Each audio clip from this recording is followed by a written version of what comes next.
Hello. On this video clip, we're going to continue with child behavioral emotional needs, and we're going to pick it up from where we left, which is the item anger control. And here it is, 0, no evidence of any significant anger control problems, which assumes that people have anger control problems and that's normal. In 1, some problems with controlling anger. The child sometimes becomes verbally aggressive when frustrated, and the peers and family may be aware and may attempt to avoid stimulating angry outbursts. In 2, there are moderate anger control problems. The child's temper has gotten him in significant trouble with peers, family, or school. It may be associated with physical violence, and others are likely quite aware of the anger potential. In 3, there are severe anger control problems. The child's temper is likely associated with frequent fighting and is often physical, and others likely fear him. He has a reputation by now. The next one is substance use, and this triggers supplemental module. See what it is. 0, no evidence. 1, history or suspicion of substance use. 2, clear evidence of substance abuse that interferes with functioning in any life domain. So although the comprehensive manual says abuse, you need to remember that the DSM-5 has eliminated the distinction between abuse and dependence. So now you have substance use disorders, mild, moderate, and severe. In 3, the child requires detoxification or is addicted to alcohol and drugs. And this may include a child who is intoxicated at the time of the assessment or is currently using under the influence during the time that the CANS is being completed. So this triggers the supplemental module, and I'm going to show it to you on the actual CANS form. And here it is, substance use needs. And here it is. 0, the child is frequently abstinent and has maintained abstinence for at least 6 months. 1, currently abstinent but has not been abstinent beyond the past 30 days.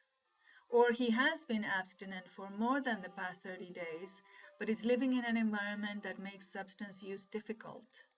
So that's why it's watchful eye, right? In 2, the child frequently uses alcohol and drugs, but not daily. In 3, the child uses alcohol or drugs on a daily basis. The next one is duration of use. And this is 0, child began in the past year. 1, child began using alcohol or drugs for at least 1 year, but has had periods of at least 30 days when he or she did not have any use. So the child can abstain or can stay sober for a while. 2, the child has been using alcohol or drugs for at least 1 year, less than 5, not daily though. And in 3, he uses daily, has been doing so for the past year, or has been using intermittently for at least 5 years. The next item is readiness to change. And in readiness to change 0, abstinent child, able to recognize and avoid risk factors, means that he has good relapse prevention skills. In 1, actively trying to remain abstinent, so is making efforts, right?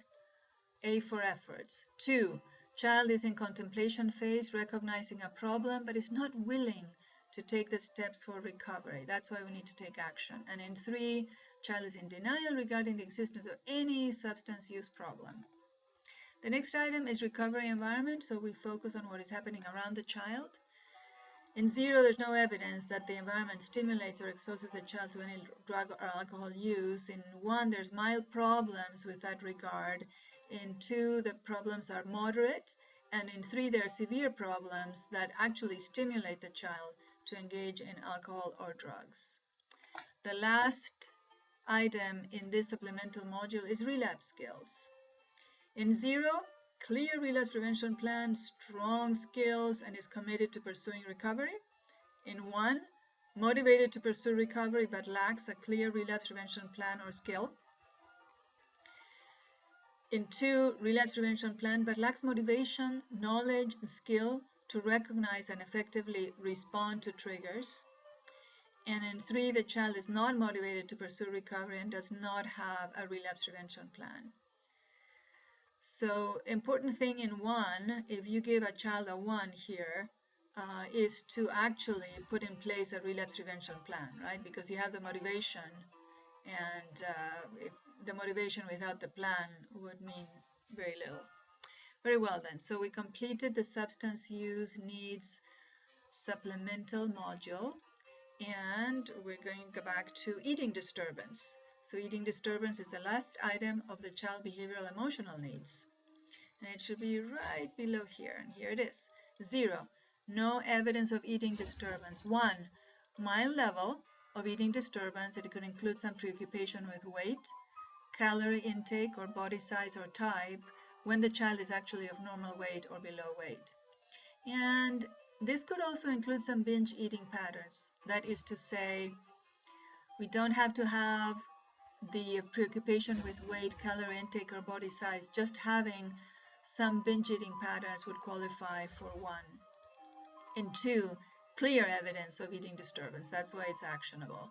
This would include a more intense preoccupation with weight gain or becoming fat when underweight, restricting eating, excessive exercising to stay below normal weight, or if the child presents as emaciated, right?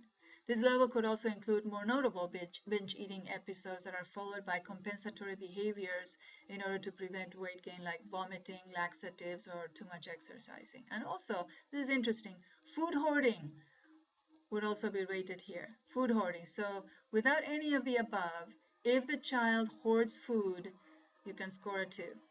And finally, a 3, the eating disturbance is disabling.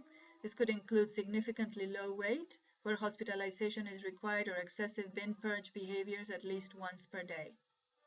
All right. And this concludes the domain of child behavioral emotional needs.